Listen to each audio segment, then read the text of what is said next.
Our attention back to Kenya, where we are still tracking developments as police in there fired tear gas on protesters as a fresh wave of demonstrations swept the country despite Ruto's U-turn on controversial tax plans. Our senior coordinator, African Student for Liberty, Charles Yakubu, joins me from Nairobi, Kenya, for more updates on the protest. Thank you for joining us on The World Now.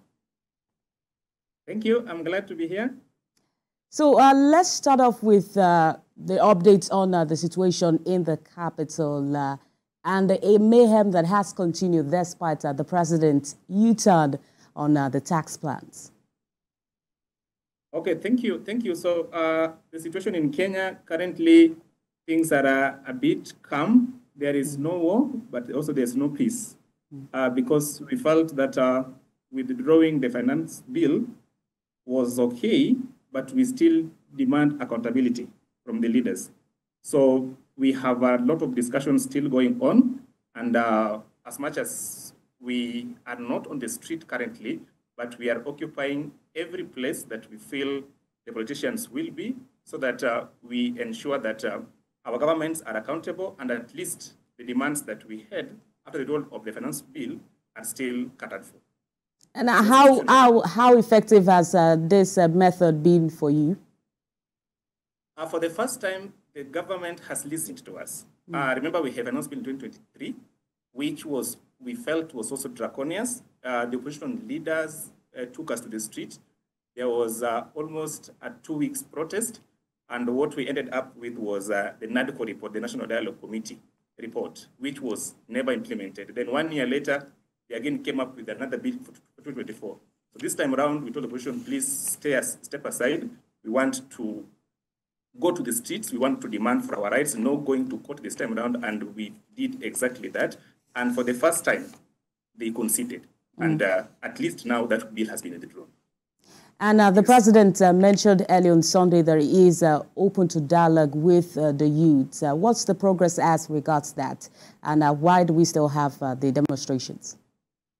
Okay, today we got a statement from the executive that they are ready to have dialogue with the youth, dialogue with the church. They are calling it multi-sectoral approach to the issues that we have.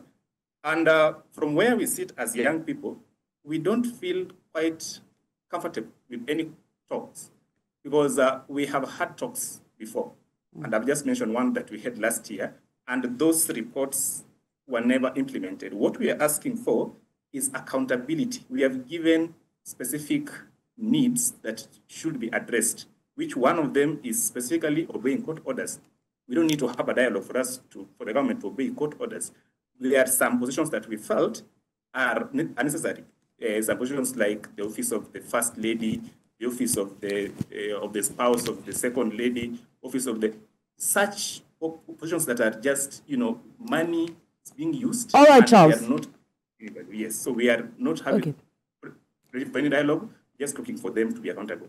Yes. Okay, so very quickly, because of our time, a civil society organization says at least 23 people have died in the clashes, and according to reports that we have gotten, the police have been handling the situation in a different manner. But what is your assessment of the situation according to security agencies?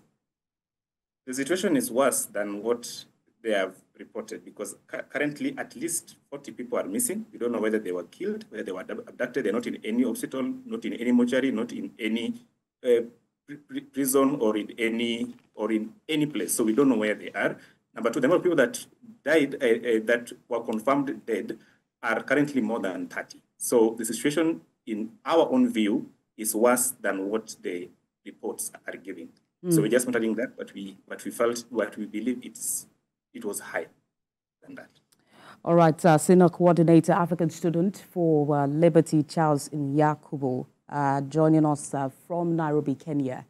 Thank you for that update. You're welcome.